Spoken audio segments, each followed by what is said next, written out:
Hello বন্ধুরা, আসসালামু আলাইকুম। কেমন আছেন সবাই? আশা করি ভালো আছেন। আমিও অনেক ভালো আছি। আজকে চলে আসলাম আবার আপনাদের সাথেই। দেখুন, আমি ছাগল খাওয়াচ্ছি।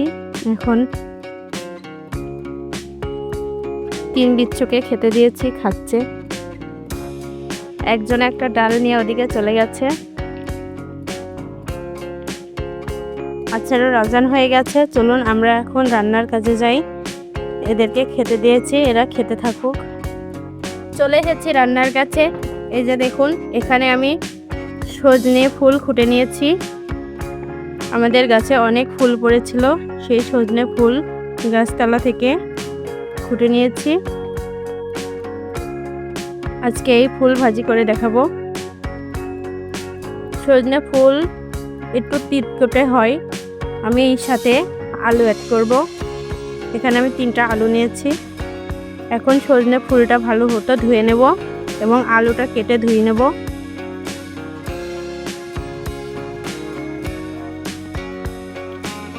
আমাকে দেখে আমার মেয়েও পাতা খাওয়াচ্ছে, আর আমাকে বলছে, মা আমাকেও দেখাও একটু, আমিও পাতা খাওয়াবো। এই দেখুন, আমার মেয়েও পাতা খাওয়াতে চলে এসেছে।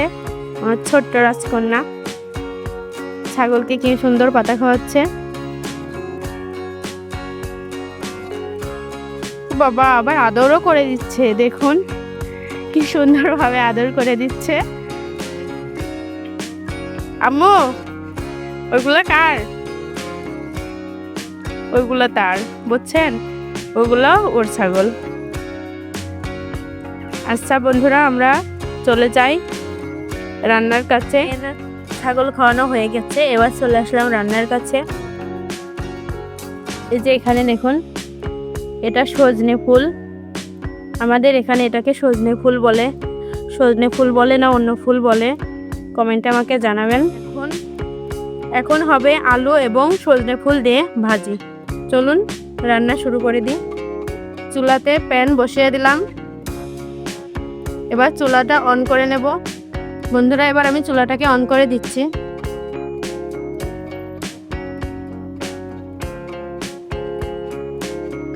দেখুন, চুলাটাকে অন করে দিয়েছি।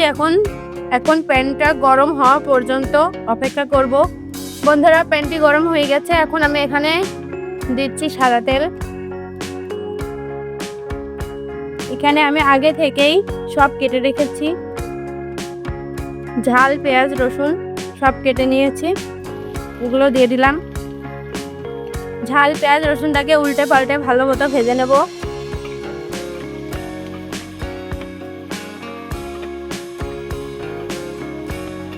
ঝাল পেঁয়াজের কাঁচা গন্ধ ভাবটা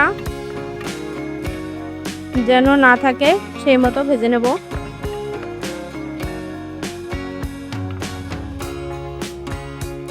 এর মধ্যে আমি দিয়ে দিই জিরা,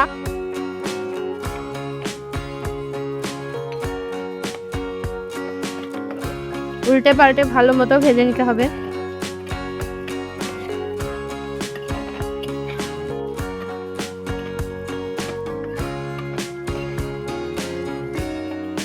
এখন আমি আসছি, আমার কাছে চলে আসছে খাওয়া শেষ। মানে এদেরকে যে খাওয়াবে, যার কাছে থাকবে, তাদের যে এত চেনে এরা, বলার বাইরে।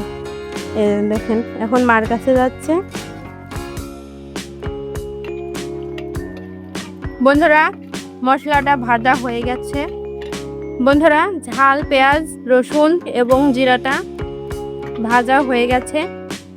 এবার দিয়ে দেবো আলু কুটে রেখেছিলাম, সেটা ধুয়ে পরিষ্কার করে নিয়েছি।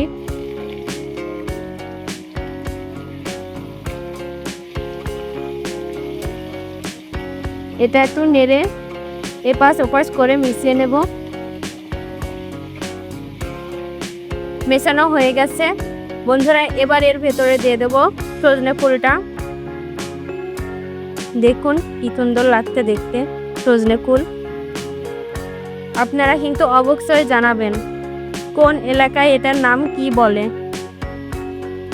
আমাকে কমেন্টে কিন্তু অবশ্যই জানাবেন। দিয়ে দিলাম সজনে ফুলটা, দিয়ে দিলাম। এবার এটা ভালোভাবে নেড়ে এপাশ ওপাশ করে মিশিয়ে নেব।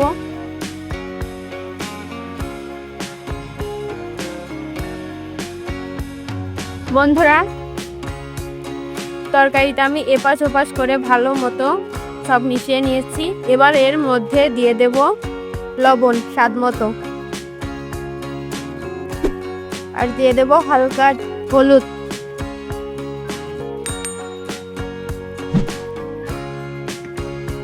এবার এটাকে আবার মিশিয়ে নেব।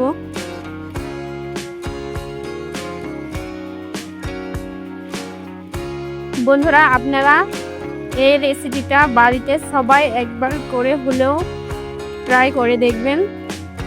যেমন দেখতে সুন্দর তেমনি খেতেও সুস্বাদু।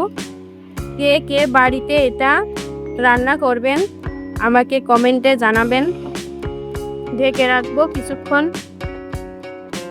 বন্ধুরা, ঢাকনাটা উঠে একটু নেড়ে নেব।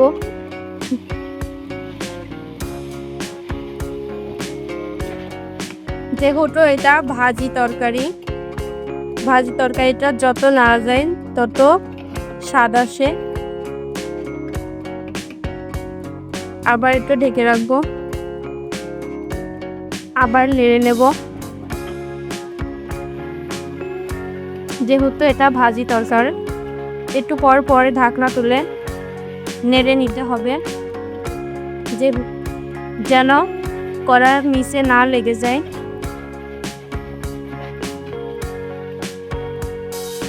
আবার ঢেকে নেব। ঢাকনা তুলে আবার নেড়ে নেব। এপাশ ওপাশ ভালো করে নাড়তে হবে।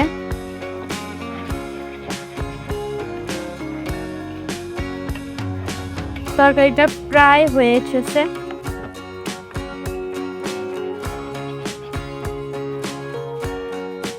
আমি কিন্তু অনেকখানা সজনে ফুল এবং 2টা আলু দিয়েছিলাম, সেটা এখন এইটুকু তরকারিতে পরিণত হয়েছে।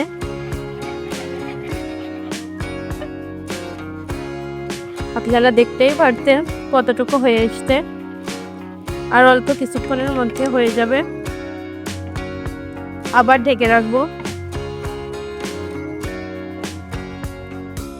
ঢাকনা খুলে দেখে নেব।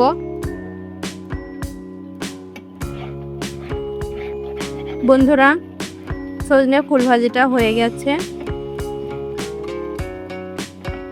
এটাকে এখন আমি নামিয়ে নেব। চুলাটা অফ করে দিচ্ছি। ভাজিটা বাটিতে তুলে নেব।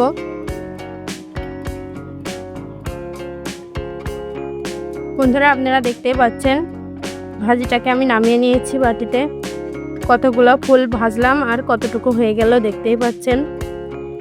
এটা যে খেতে এত মজাদার লাগে, আপনারা যদি বাসায় না বানান তাহলে বুঝতে পারবেন না।